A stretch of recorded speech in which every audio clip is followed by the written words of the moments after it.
आज मैं आपके साथ शेयर करता हूँ कि एट माइक प्राइस के हिसाब से और क्वालिटी के हिसाब से एक ऐसा माइक है। मैं आपको इस वीडियो में बताता हूँ। इसको यहाँ से ओपन करते हैं। ये चीज़ें इसके साथ मिलती हैं। ये हो गया कनेक्टर, ये हो गया माइक और ये चार्जिंग लीड। ये तीन चीज़ें आपको इसके साथ मिलेंगी कि एट माइक के साथ। प्राइस की बात करें तो के एट माइक प्राइस के हिसाब से मुझे मिला है 1250 और ये सिर्फ टाइप सी के लिए।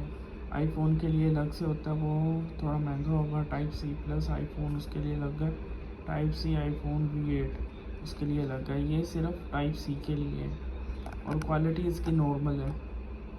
बाकी अगर आप तो आपके हिसाब से पता होगा आपको कैसा लगा। मैंने अब आपके साथ इसका रिव्यू शेयर कर दिए।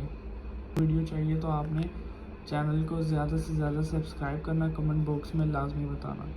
शुक्रिया। अल्लाह हाफिज़।